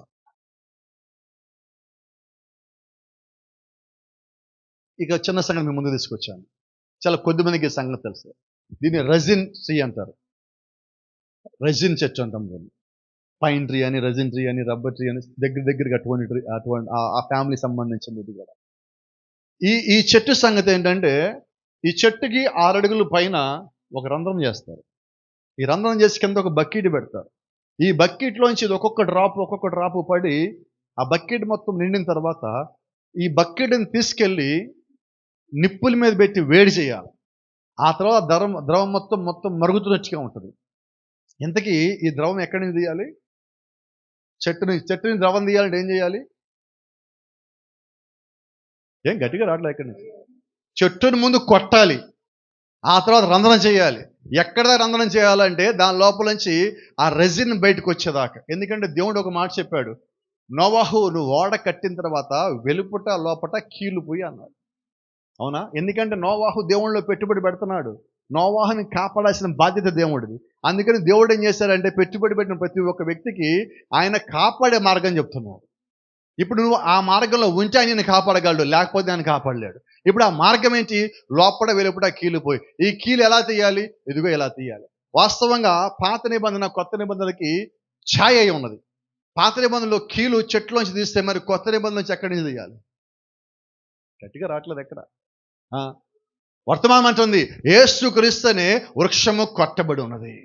ఆ కొట్టబడిన దాంట్లో నుంచి ఏం తీయబడిందంటే, ఇదిగో ఒకటే తీయబడి ఉన్నది. ఏంటది? దీన్ని ఇంగ్లీష్లో పిచ్ అంటారు. ఈ కీలు తీయబడింది. ఎలా తీయబడింది? అదిగో అలాగా కొట్టబడి, నరకబడి, అలాగే ఒక్కొక్క డ్రాప్ లాగా వస్తే ఈ డ్రాప్లన్నీ తీసుకెళ్ళి దాన్ని వేడి చేసి తీసుకురావాలి. ఎప్పటిదాకంటే ఆ డ్రాపులు మొత్తం పట్టం ఆగిపోయేంత వరకు దాన్ని అలాగే ఉంచుతారు. అంతేనా? ఇది అవునో కాదు చెప్పండి. యేసుక్రీస్తు శిలువ మీద ఎంతవరకు ఉంచబడ్డాడు? వినపడలా? అంటే ఆయన లోపల పెట్టుబడి పెట్టిన వాళ్ళ కొరకు ఆయన ప్రాణం ఇవ్వటానికి కూడా రెడీ. సంతోషంగా లేరు ఎవరు? ఆయన కొరకు నువ్వు పెట్టుబడి పెడితే ఆయన నా ప్రాణాన్ని ఇస్తా, నిన్ను మాత్రం కాపాడుతా అంటున్నాడు. నీ ఒంటి మీద పడే దెబ్బ, నీ మీద నువ్వు చేసిన అతిక్రమలు, నువ్వు చేసిన పాపాలు, అవి నేను తీసుకుంటా. ఎందుకంటే నువ్వు నా లోపల పెట్టుబడి పెట్టావు. కాబట్టి నిన్ను కాపాడే బాధ్యత నాది అని దేవుడు తీసుకుంటున్నావు. ఏమా?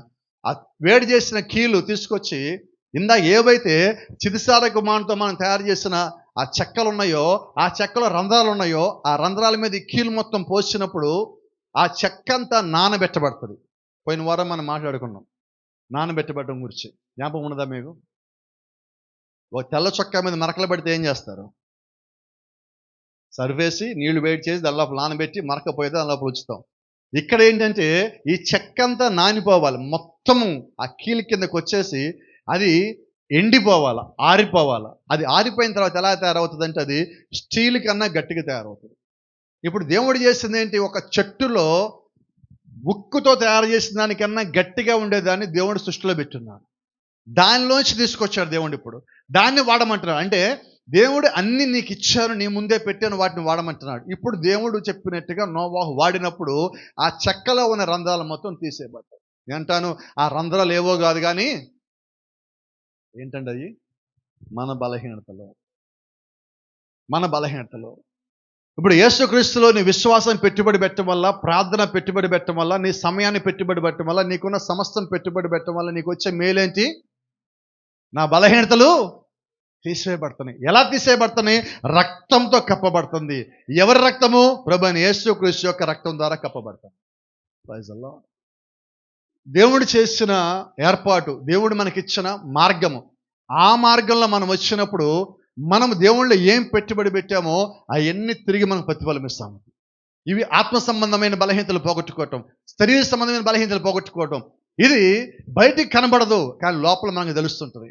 దేవుడు నాతో మాట్లాడాడు, ఈ బలహీనత వదిలిపెట్టా. దేవుడు నాతో మాట్లాడాడు, ఇది విడిచిపెట్టా, దీని నుంచి దూరంగా వచ్చా. ఎందుకు నువ్వు ఆ మాటలు అంటున్నావంటే ఆయన ఒక రక్తము ఇంకా పనిచేస్తా ఉన్నది. ఆయన ఒక రక్తము ఇంకా నీ మీద నా మీద పనిచేస్తా ఉన్నది. ఆయన కృప కింద ఇంకా నీవు నేను ఉన్నావు కాబట్టి దేవుడు ఇంకా ఘనమైన కార్యములు జరిగించేవాడిగానే ఉన్నాడు. Praise the lord. దేవుని నామానికి మహిమ, ఘనత, ప్రభావం కలుగును గాక. ఇంకో చిన్న సంగతి, నోవాహు పెట్టుబడి పెట్టిన తర్వాత లోపల ఏం జరిగిందో చూద్దాం ఒకసారి. ఓడ లోపల no food is available at the outside of the ark. ఓడకి బయట ఆహారం లేదు, చెట్టు లేదు, పొలము లేదు, పంట లేదు, మొలిచేది లేదు, నిలిచేది లేదు, ఆహారం ఎక్కడి నుంచి వచ్చే అవకాశమే లేదు, జంతువు లేదు, పక్షి లేదు, బయట ఏది. మరి ఆహారం ఎక్కడి నుంచి వచ్చింది? వినపడలా. వాళ్ళకి ఎలాగొచ్చింది? దేవుడు చెప్పిన దానికి లోబడిన దాన్ని బట్టి. అంతేనా? మరి ఈరోజు నేను అంటున్నా, ఇది భూ సంబంధమైన ఆశీర్వాదమే, ఇది పర సంబంధమైన ఆశీర్వాదం అనట్లా నేను. భూ సంబంధమైనదే. మన ఇళ్లలో ఇంకా ఆహారం ఉందంటే కారణం ఏంటి?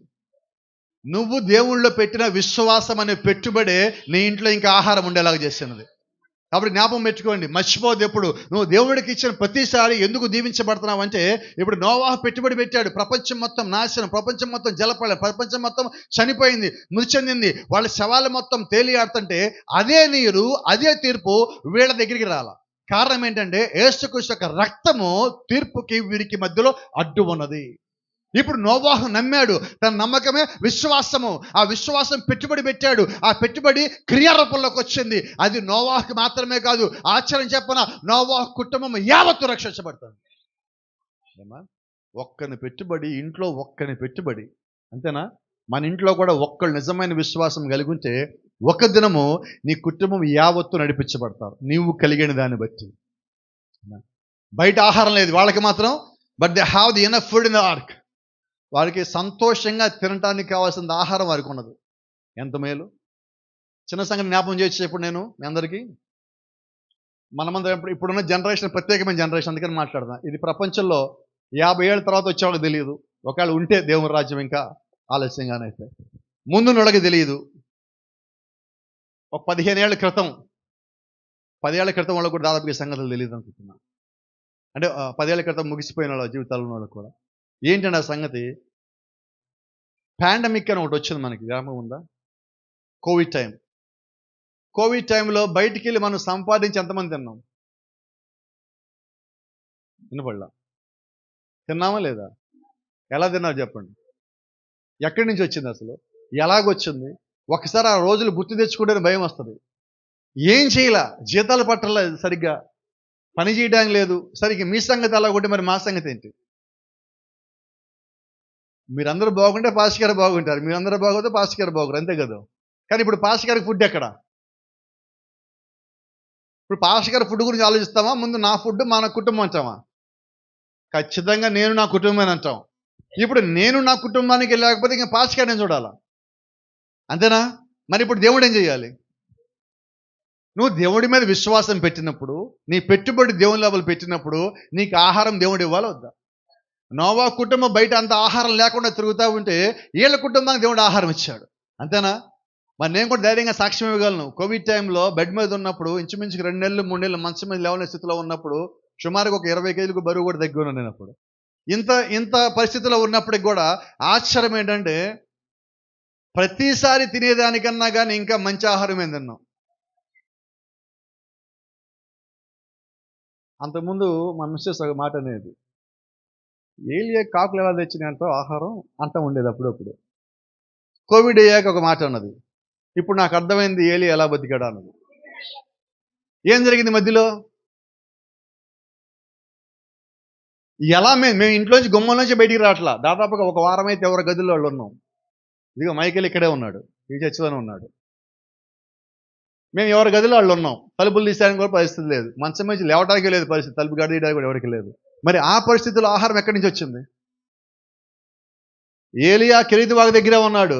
ఏలియా ఎక్కడికి పోలా, దేవుడి మీద విశ్వాసం పెట్టాడు కాబట్టి ఆయనకి కావాల్సిన ఆహారం దేవుడే తేవాలి. ఏలియా ప్రవక్త అయితే, ప్రైజ్ ది లార్డ్, నోవాహు ప్రవక్త అయితే, నేను ఒక మాట అంట, నువ్వు ప్రవక్తగా కానవసరంలా, నువ్వు పెట్టుబడి పెట్టిన విశ్వాసివైనా, వినబడలేదు, నువ్వు పెట్టుబడి పెట్టిన విశ్వాసివి అయితే, నీ నమ్మకం ఆయనలో ఉంచితే ఆయన నీకు సమస్తం ఇవ్వగల సమర్థుడై ఉన్నాడు. ఈ still capable to do same things now. ఆయన ఈ దినము కూడా ఇంకా అదే కార్యము చేయగలిగే దేవుడై ఉన్నాడు. బయట ప్రపంచమంతా తలకిందులయ్యి, బయట ప్రపంచమంతా గందరగోళమయ్యి, బయట ప్రపంచమంతా చచ్చిపోయి వాళ్ళు మరణమంతా ఏళ్తా ఉంటే, లోపల మాత్రము నోవాహు కుటుంబం ఏమీ సంబంధం లేకుండా దేవుడు చేసేసాడు. కాంటాక్ట్ లేదు. కరెక్ట్గా మాట్లాడితే ఇది దేవుడు ఏర్పరిచిన ఐసోలేషన్. అవునా? కోవిడ్ వచ్చాక ఏం చేసేవాడు? అందరి నుంచి దూరం చేసేవాడు. ఇప్పుడు దేవుడు ఏం చేశాడు? జడ్జిమెంట్ నుంచి ఆయన ఐసోలేషన్ చేశాడు, తీర్పు నుంచి ఆయన దూరం చేశాడు. ఎలాగంటే ఫ్యామిలీని దేవుడు కాపాడుతున్నాడు. ఇప్పుడు మనం ముగింపులో మాట మాట్లాడుకుందాం. ఇంతకీ పెట్టుబడి పెట్టింది ఎవరు? నోవాహు. ఎక్కడ పెట్టుబడి పెట్టాడు? దేవుళ్ళో పెట్టుబడి పెట్టాడు. అయితే నోవాహును దేవుడు ప్రేమించి నోవాహు కుటుంబాన్ని దేవుడు కాపాడాడు. అంతేనా? అంటే మన జీవితంలో కూడా, మన కుటుంబాల్లో కూడా ఒక వ్యక్తి దేవుళ్ళలో కానీ పెట్టుబడి పెడితే, నేను అంటాను, ఆ వ్యక్తిని బట్టి దేవుడు కుటుంబాన్ని దీవించగలడు. ఒకరిని బట్టి. వాళ్ళు ఏం చేస్తారంటే, ప్రపంచమంతా నమ్మట్లేదు,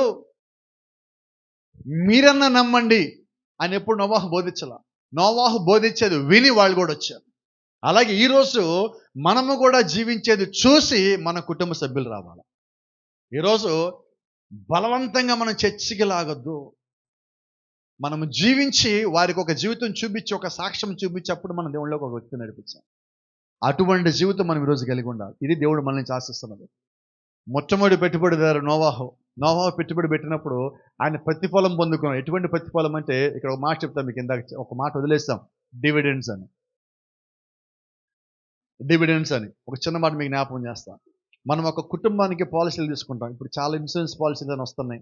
టర్మ్ పాలసీలని, మంత్లీ పాలసీలని, ఇయర్లీ పాలసీలని, హెల్త్ పాలసీస్ అని, పెన్షన్ పాలసీస్ అని, చాలా రకాల పాలసీలు ఉన్నాయి. ఒక 15 సంవత్సరాల పాలసీగా మనం తీసుకుంటే, 10 సంవత్సరం సర్టెన్ అమౌంట్ మనం కట్టాలి గవర్నమెంట్ పాలసీ కంపెనీకి. ఎప్పుడైతే మనం ఆ కంపెనీకి ఆ అమౌంట్ కడుతున్నామో, 15 ఏళ్ళ అయిన తర్వాత వాళ్ళు ఏం చేస్తారంటే దానికి డబుల్ ఇస్తారు. ఇది ఒకటి. మ్యూచువల్ ఫండ్స్లో కానీ మనం పెట్టుబడి ఏం జరుగుతుందంటే, ఈ మ్యూచువల్ ఫండ్స్లో పెట్టిన పెట్టుబడి అది పెరిగినప్పుడు ఆ కంపెనీ ఊహించిన దానికన్నా ఇంకెక్కువ లాభాలు కానీ వస్తే, వాళ్ళు ఏం చేస్తారంటే, మమ్మల్ని నమ్మి మా లోపల మీరు పెట్టుబడి పెట్టారు కాబట్టి మీ లాభం అలాగే ఇస్తాము, ఇదిగో మీకు ఎక్స్ట్రా ఇది ఇస్తామని చెప్పి డివిడెండ్ అని చెప్పిస్తారు. ఇప్పుడు నోవాహు పెట్టిన పెట్టుబడికి దేవుడు ఇచ్చిన డివిడెండ్ నోవాహు ఫ్యామిలీ. ఎంత బాగుందంటే, కొంచెం కూడా మనం కూడా ఒక అడుగు ముందుకేసి మన సమయాన్ని, మన ఆలోచనల్ని, మనకున్నదాన్ని, మనం చేయగలిగిన దాన్ని దేవుని లోపల పెట్టుబడి పెడితే మనము దీవించబడమా? నువ్వు చేసే కార్యక్రమాలు చూసి, నువ్వు కలిగి ఉన్న విశ్వాసం చూసి, నువ్వు జీవించే జీవితం చూసి నీ కుటుంబ సభ్యులు కూడా లోపలికి వచ్చారంటే నీకు అంతకన్నా ఇంకేం కావాలి? ఎందుకంటే నువ్వు నమ్మిన దేవుడిని నీతో పాటు నీ కుటుంబం యావత్తు నమ్మినప్పుడు నువ్వు పొందుకునే సంతోషం బలమైందా కాదా అంటారు, ఉన్నతమైందా కాదా అంటారు. అది ఎవ్వరు కూడా వర్ణించలేనిది. అంత గొప్ప సంతోషం నువ్వు పొందుకోగలవు. ఎందుకని అంత గొప్ప కృప దేవుడికి ఇచ్చాడు. అది నీకు నాకే కాదు, దేవుడు నోవాహు దినం నుంచి ఈ దినం వరకు కూడా ఆయన లోపల విశ్వాసంగా పెట్టుబడి పెట్టి వాళ్ళు ఎవరైతే ఉన్నారో వారందరికీ ఇవ్వగల సమర్థుడై ఉన్నాడు. కాబట్టి ఇప్పుడు చెప్దామా, నోవాహు పెట్టిన కంపెనీ ఎప్పుడన్నా పాడైందా? పెట్టుబడి పెట్టిన కంపెనీ పాడైనదా? ఇప్పుడు ఆ కంపెనీ ఓనర్ ఎవరు? ఇప్పుడు ఆయన దాని లోపల డబ్బులు గట్ల విశ్వాసాన్ని యేసుక్రీస్తు అనే బ్యాంకులో డిపాజిట్ చేశాడు. ఆ డిపాజిట్ ఒక దినం వచ్చినప్పుడు అది ప్రతిఫలం ఇచ్చింది. అదే అంటున్నా, ఇది రోజు మన పని, నోవాహు చేయాల్సిన పని, ఇప్పుడు మనం చేయాల్సిన పని ఒకటే. ఆయన పని చేశాడు, ప్రతిఫలం పొందుకున్నాడు, మనం చెయ్యాలి, ప్రతిఫలం పొందుకుందాం. God bless you. దేవుడు మిమ్మల్ని దీవించును గాక. షలాం.